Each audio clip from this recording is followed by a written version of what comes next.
Okay, job number 3.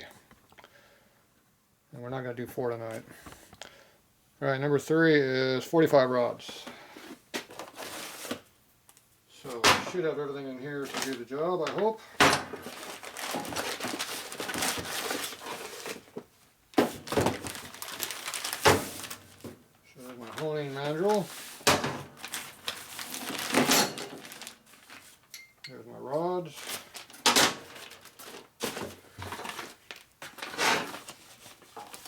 What else we got here? We have a crank pin, bearing cages, and rollers.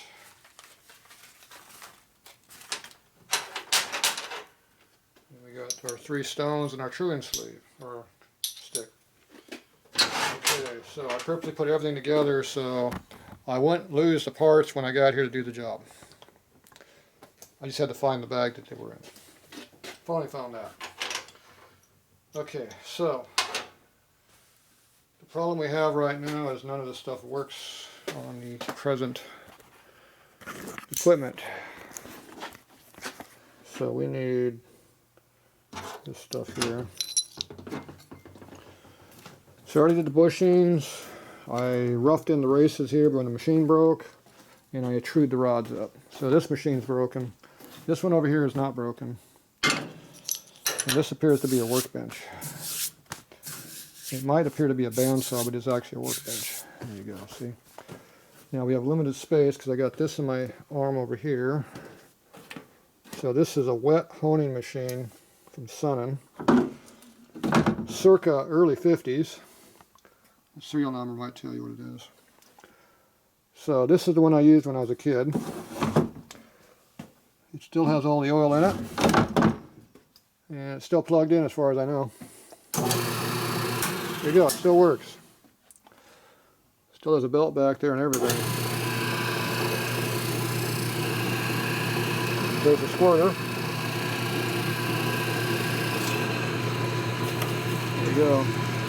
It rotates. It appears we have all the key ingredients. So I need a tool for tightening right there where it belongs. Perfect. Everything's like it was when I left it years ago. Okay, I need a wheel. I need this over here. Here we have a few things in the way. Look like paint thinner. Okay, there's our foot trigger. Looks like we got some 45 parts in the way under there that might have to move. Okay. Let's see, there's some sprocket doors in here, some trap doors. That ought to be enough room. Look at that. Plenty of room. Okay, we're good to go. There, see, everything got left just like it was originally. Okay, so now this piece I put back from the old shop, so I took it off of here, stuck it back where it came from because it came off this machine originally. Okay, this appears to be a right foot trigger. So this is what energizes the machine. That engages the belt over there and makes it go boom, boom, boom. So what happened was on this machine is that there's cutting pressure on the stone. So on the mandrel it expands the stone out and gives you your cutting pressure. It'll be this thing right here. Let's see, now I'm going to need a dirty rag for this project. That's not dirty. This is dirty. Okay. So this is our honing mandrel. So there's a pull tang here, right there, that goes in and out. There's a wedge underneath the stones here, and that puts pressure on the stone. So inside of here, it puts pressure on it, and puts pressure on the stone, pushes up inside the hole, and makes a cut. The problem is whatever was making the pressure quit working. Nothing snapped or popped, but it just quit cutting. And I kept cranking the dial up here and it doesn't do anything. This is the pressure dial. That should make it a lot stiffer. So I was looking at this thing the other day and I don't see anything broken in here. Everything appears to be in here and working. All the stuff is where it belongs. The only thing I don't like is you can see how this brake strap here is being cocked sideways from this being cranked too far in, which is this dial right here, cranking way far in. So something is out of position. You can see how it's been way as much as way over to here where my finger is. Oop, right there. There you go. You can see the wear mark right there, so it shouldn't be rubbing on the thread. I don't even know if it's even supposed to be rubbing on that at all. You wouldn't think it would be, but oh well. So you can see there's a spring-loaded thing down here. So I don't know if this lever here is what puts the pressure on it, because this is your center wedge piece here. I'm guessing this is what makes your pressure. And something is out of adjustment or something moved. So there's like collars and stuff in here. You can see collars. So maybe one of these collars slipped and caused it to do something different. There's another spring dial up on the top. So I don't know what all this stuff does. So you can see there's some more springy dingies down there. So all this stuff here is adjustable, but nothing appears to be broken. Something that just moved. Something slid on the adjustment, I'm guessing. So I got a hold of Sunny this week, and I have this model of own on this one. This one's probably from the early 80s, I guess.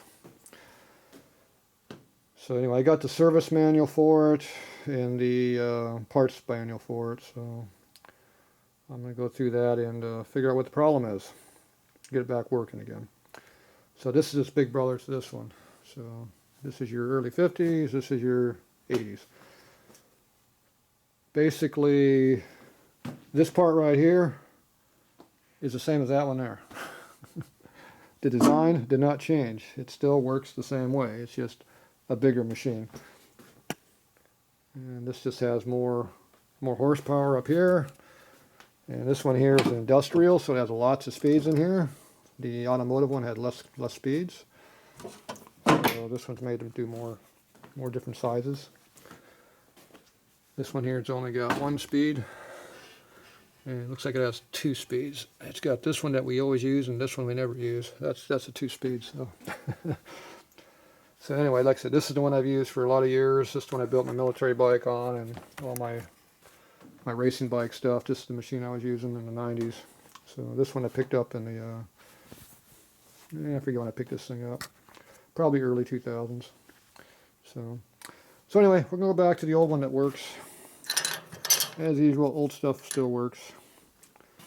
Okay, so I'm going to put this right over here.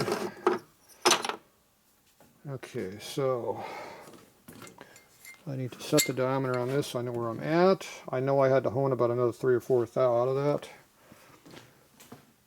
And I'm going to have to reset, measure everything, and try to figure out where I'm at. And basically I'm going to hand fit these bearings until they feel good, but I'll use the bore gauge to kind of know where I'm at. So I know when I'm taking out 2/10 or 1/10 or 3/10, I'll know what I'm doing. So we're going to do it the old-fashioned way. The old-fashioned way, you just wouldn't built it. That's how Dad always did it. He just hand fitted everything. When it felt good, it was done. Me, I use the dial bore gauges and stuff like that more, but it still comes down to a file.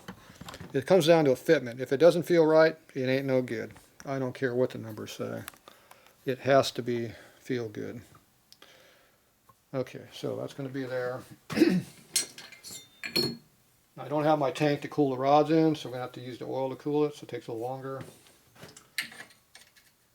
Okay, so I'll put that on there, see where I'm at.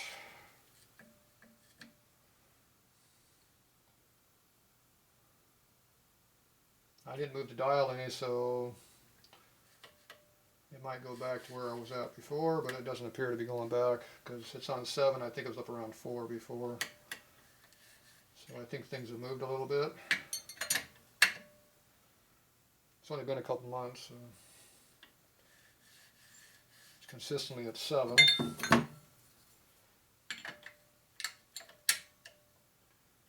This one's a little bit past 7. Okay, so I'm gonna go see if I can find my bore gauge. Find my bore gauge, my setting standard, I should say. That should be over here someplace.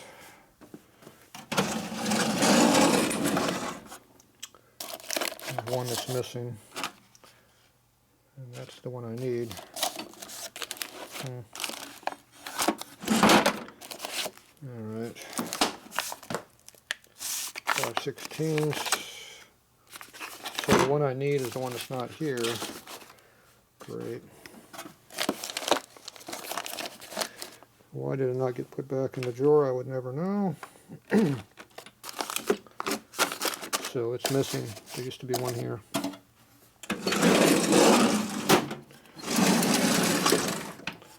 So there's no way of checking the standard to see what it's supposed to be.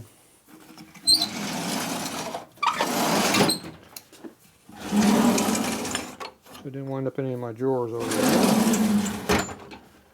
And I have not yet come across it on any of the boxes, so it's what you call missing. Missing in action. See, we didn't need it after all. Okay, well, what I'm going to do is I'm going to go ahead and reset this to 4. So right now the dial is right down here. I'm going to put it back up to 4 because I think I was at 4 before. I'm going to reset it. And that'll give me a good judgment of where I'm at. And I'll just kind of feel it out by ear. That's all we can do.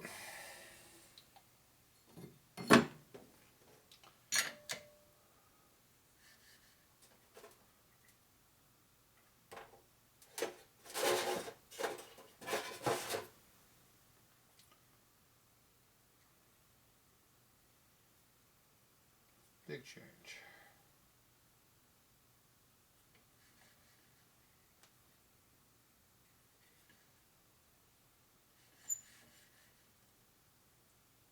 Oh, come on.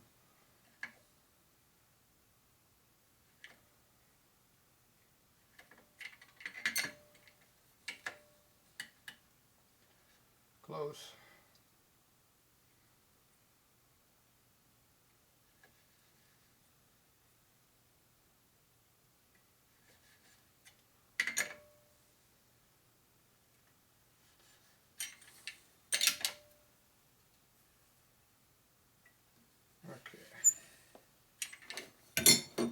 So put that on number 4.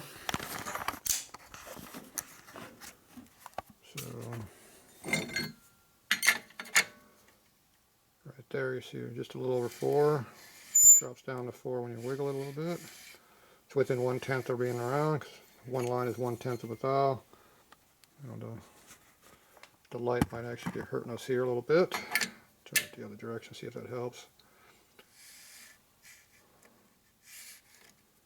So that one's 39, 39 and a half, 38 on there when you rotate it like that. This one here is a little bit tighter. So about 44, 45. Just to wiggle a little bit when you rotate it. Well, that's me just moving it. See, I can just shove it side to side real easy with my fingers.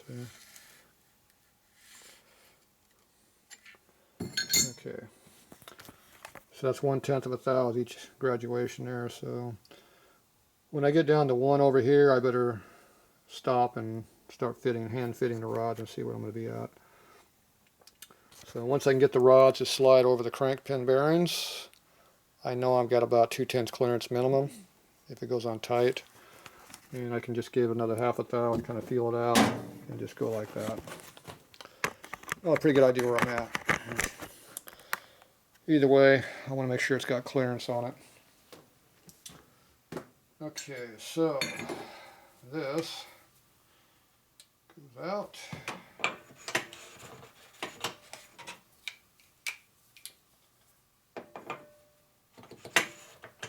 Engages, shove it in, lock it down.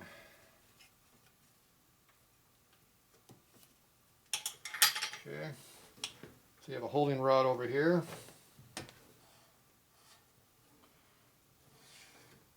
hasn't moved in a few years. Definitely tight.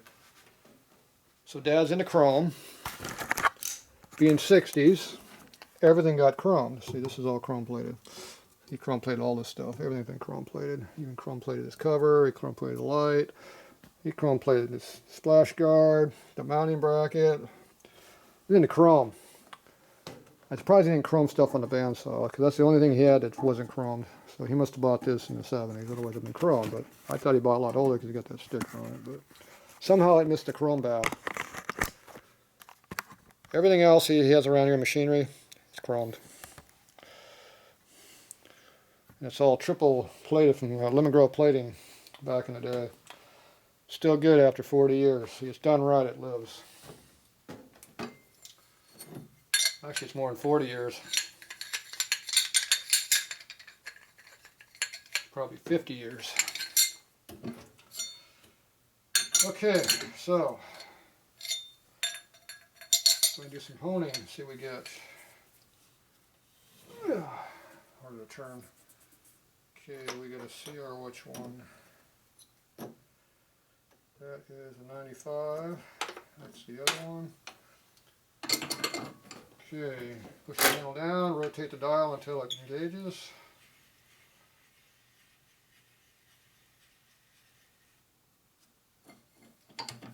And we ran out of room.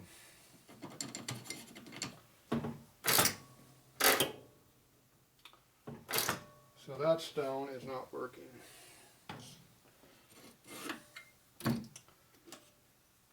Stone's worn out too thin for the size of the rod, it won't work.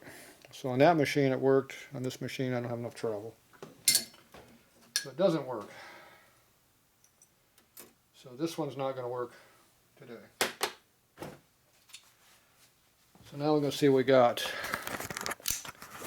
It appears that we have some old ones left over from when I was using it 100 years ago. So do we have anything over here that's not worn out? These appear to be all worn out. Yeah, so those are no good. See, we never throw anything away when it's still usable. What we got over here? We got some 1.5 1 rocker arms for a shovel head. Using 83 and 84. Appears to have a whole set sitting there, just in case we need them. That's it. Okay, so I am going to have to go find my honing stones so I can hone this. Yeah, that's going to be a problem. I think this job is going to be on hold again. So it's going on 2 o'clock and I don't have time to keep screwing around with this thing. I gotta go hunt for parts. So we're coming up on 2 o'clock, 2:15 in the morning. So one of these drawer units around here has honing stones in it. One of these. There's 7 of them lined up. It's in one of them. To get the drawers open, I got to move all of this equipment over this way. So I'm going to have to do some rearranging to get access to the drawers and start opening them up. So I can get to the upper ones here. I know the stones are in the lower drawers. So the only one I can open up is this first one here behind the press. That all has to be moved out of the way. And then that one I'm going to have to do by sliding this whole thing out, and I can probably angle it like that and get in the next couple.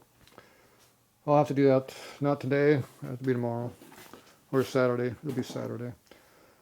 Alright, so I tried to get this done tonight, didn't work. We'll try again another day. I'll get these done this weekend either way. So these are the old manuals I never took down the old shop. And I don't know where Dad's stuff is at. I know he had stuff too, but I don't know where it's at. It's not laying right here in front of us. I can see that. And those ones are bigger. These are for the big ones. So I have to hunt through his stuff. I know I got new ones. I just have to find them, but I don't see any of them right there. It's a CR2 stone. I don't see a CR2. Alright. Well, either way, we'll have to do some hunting. between him and my parts, between Dad's stuff and my stuff, we should be able to do what we need. But all right, so that's priority one when I get back in the shop. Tomorrow I gotta go to the mountains and get. I'm gonna find the cable for my phase converter, and I got some other stuff I gotta do out in East County. I'm gonna see my bookkeeper and do taxes. So tomorrow's already preset, so I can't do it tomorrow. All right, well, we'll get to this project next. We'll have to hunt. So we got 1 out of 3 jobs done tonight. We're on hold on that, we're on hold on that. And the 4th one I'm not even looking at. That'll be, he's after I do all this. So, all right, well, there you go. We're trying to get some work done in the shop, but it is a pain. It's just really hard to do anything because you can't find any of your stuff. But all right, well, I'll dig around, and if nothing else, in all these boxes over here, there's more honing stuff. I just gotta start pulling the stuff off the shelves and digging it out and figure out where stuff's at. All right, that's it for now.